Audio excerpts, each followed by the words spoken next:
The standard buy formula is your buy price, so your max allowable offer should be the ARV times 70% minus repairs. That's the industry standard. ARV is just its future value that can be used as a future appraised value or a future sale price, depending on what you're going to do, fix and flip or buy and hold. 70%, that factors in all your commissions and things like that if you're going to sell, or all the costs to do a burr refi at the end. So it's a perfect number for that. And then obviously your repairs is an overcost that's going to happen on every deal. Depending on where you are in the country, that 70% may change. It may go up, it may go down, depending on the market. If it's a high-end market, you may actually bump that percentage up just a little bit, because the spreads are much bigger on $1 million homes than they are on $100,000 homes. But industry standard is 70%. We're going to go common throughout. Obviously, I try to buy at about 65%, honestly. But nonetheless, for a $250,000 house in this example that needs $35,000 worth of repairs, my cash price, my all-in offer needs to be at $140,000 for me to be able to flip this house or turn it into a rental property. For a wholesaler, the formula is almost exactly the same. The only things we do is we add the fee at the end. And that's the most common thing that people don't do, is they'll run the numbers and they're like, okay, I need to be at 140. And 140 is the first price that they send to the homeowner to start negotiating. And then maybe they get it at like 148 or something like that because they wanted to negotiate back and forth. Now they're out there trying to market a deal that's a $250,000 flip with $35,000 worth of repairs. They've got it under contract for $148,000 and they want to make 20 grand. So they're offering it at $170,000. And everybody's like, there's no meat on the bone. What are you doing? This isn't a deal. That's exactly what's happening. And it's a common problem. My acquisitions guy today, one of the deals that we were going through and stuff like that, he started his cash price, his offer, at his MAO. And I was like, what are you doing? You got to anchor it low. If you're not going to get what you don't ask for, right? If you're going to piss them off with a low cash offer, make it a really low cash offer. But nonetheless, it works out. But make sure in this deal, if I want to make a $20,000 fee, I'm not buying this property at 140. I'm buying it at 120. That way I can market this property at $140,000. It makes sense for the end buyer, the investor. The investor is going to make money. They could care less how much my wholesale fee is, because it penciled out for them. They're going to make their money and go on. So in a deal like this, if you were say trying to take a deal down for yourself, right? Mm-hmm. Where would you go in at then? Would you do it at that 0.7, or would you would shoot at that 0.7 plus 20 or minus the 20,000, so that way you have another play too. Right. So because you can wholesale a deal, so you would probably do it at the bottom formula, just knowing like, hey, if my other exit strategy will be that if I need to, I can wholesale this deal too. Yeah, absolutely. It gives me a second option and stuff like that. And typically it just depends on the spread.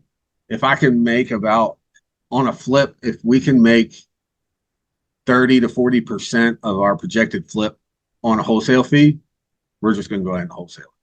Because the holding costs and the different construction and management and everything, all the different variables that go into it, right? It's just go ahead and get that 30%, move on to the next deal, put money back into the business. And Clarissa asked a question: do you share this formula with sellers to explain the reasoning for a low offer? I have. So if you break it down too, I may be able to. Let's see. Put my calculator out. Can you guys see my calculator? Yeah, we can see it. All right.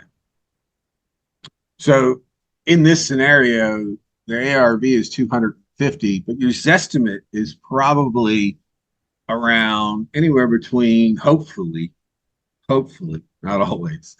And that's what they're kind of going on, what their value is and stuff like that.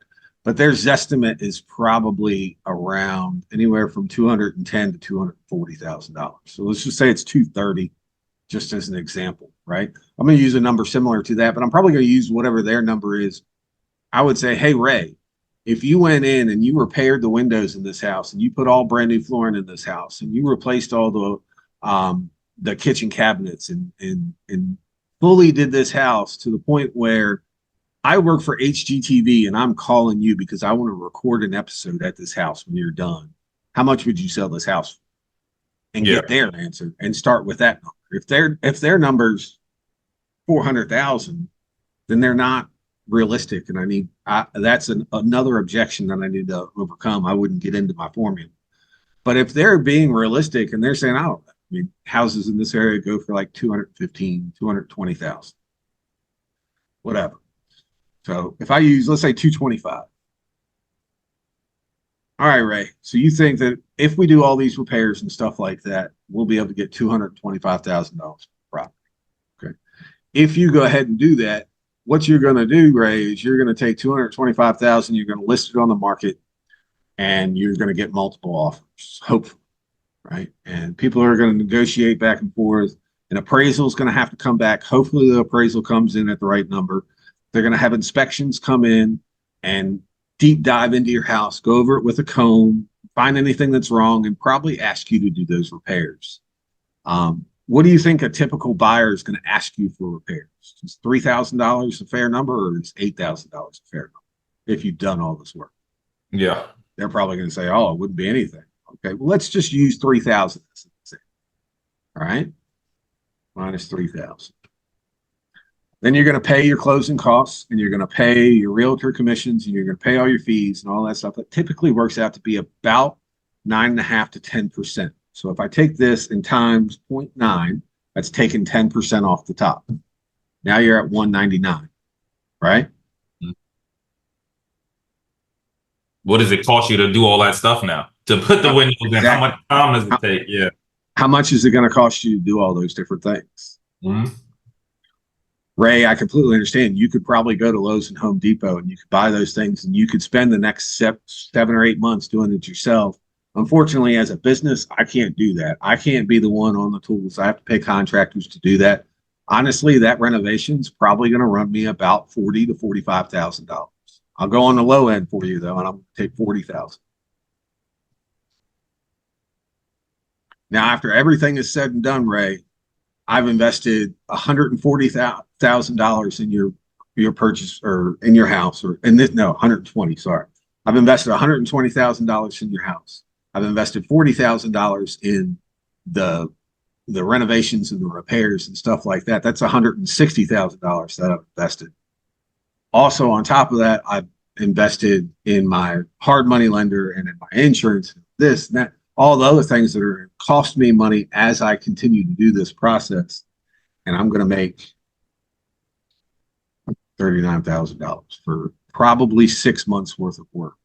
And that's not, I got to pay all my guys to do all this stuff too. So is that a fair number? Yeah. I mean, if you build enough rapport, some people are like, I'm okay with you making that much money. Go ahead. I've actually bought a house doing that exact formula. Yeah. But yeah, so, and honestly, what I'm doing too, this wholesale formula here at this 120 number, I never start at this price when I write offers and things like that. I'm going to write multiple offers for folks, and actually saw it happen in person. But when I write multiple offers and stuff like that, I'm going to hit this person at probably like 120 on a $250,000 house. Like, people are going to get offended by that. Like Clarissa was asking on a low offer, right? If you do explanations, people are going to feel like that's low. It's insulting already. So go ahead and insult them a lot. I'm going to offer them $98,000 cash. And then depending on if they have a mortgage or if it's paid free and clear, I'm going to offer some version of a sub 2 or creative finance offer where I'm ended up paying about $115,000 to $125,000 with very favorable terms. I'm going to present those offers together 2 or 3 times all at once, right? And they're going to look at it. And all it is just to give me ammunition to get them to start talking to me. Yeah. Hey, Seth, we got a question too. Go ahead. I want to get to it. And this person wrote, I thought in wholesaling, we don't need to repair anything. And I think we're just sharing like this is how we would break it down for the person selling their house is we're gonna let them know, hey, these are the things that we would be repairing, these are the costs and stuff. So I can't, Mr. Smith, if you're asking 220, I can't buy it at 220. I need to buy it at 110 for it to make sense. And here's the reason why I need to buy it at 110. And so what you're doing is you're giving them reasoning of what your purchase price or where you need to be for this thing. Now, let me ask you, Steph, have you ever got a deal that was just like, all right, well, that worked? If somebody ever said, like, yeah, I just need to get 50K off this house, have you ever gotten something like, yeah, that works? Yeah. You know, it's funny when I talk about that, like the 98 starting out and stuff like that. It's actually happened 3 times this year. But when I write the first offer, um, like it's not $98,000. In this case, it would be like $98,237.14.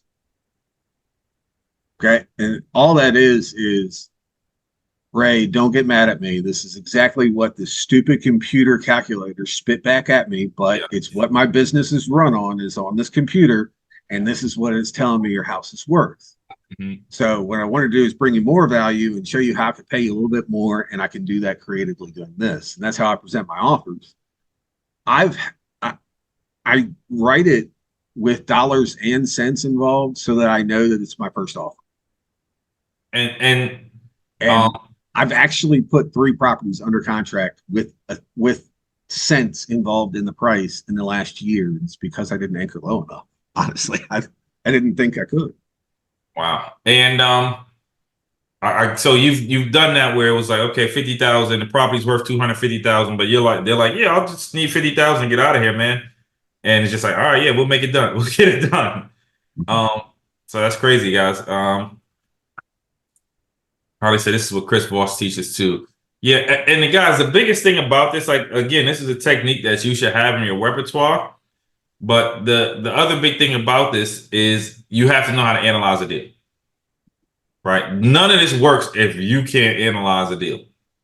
And it goes to the same thing when Maria and her deal when she's writing up these offers or going back with the asking prices with the owner finance over here and the cash purchase over here and stuff like that.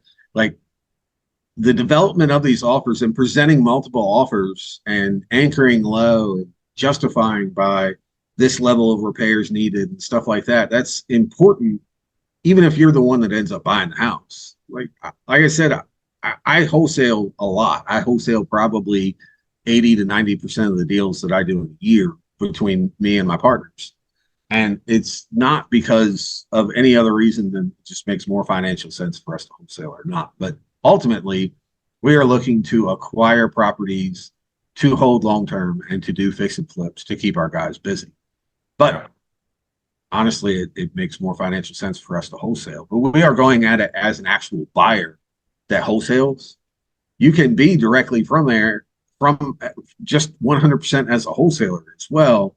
But understand that when you're talking to the seller and you're talking about the repairs and stuff like that, you may not be doing it, but your partner, the buyer, is going to be doing it, right?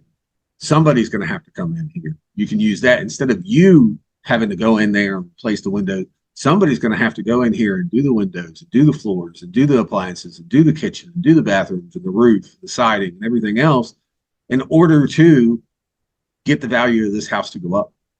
We're paying you the as is price, and then our additions and renovations are what forces the value where we make our profit. And Steph, here's another thing too, guys, that this will take a play with is when you get a wholesale deal, you can distribute in a way that makes sense to you. Like Steph said, like, man, I want to buy and hold this, or I want to flip this, or I want to wholesale this. I don't want to deal with flipping it. I just want to wholesale it.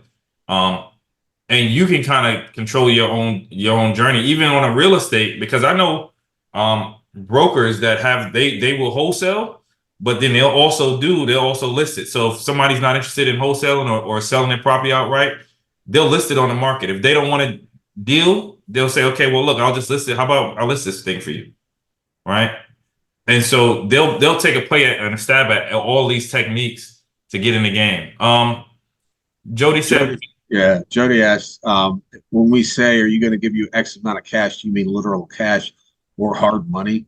I mean, for me, almost every single deal, it's going to have a hard money lender on there just because I don't want to tie up. In this situation, I would rather put $20,000 down 6 times than $120,000 down once.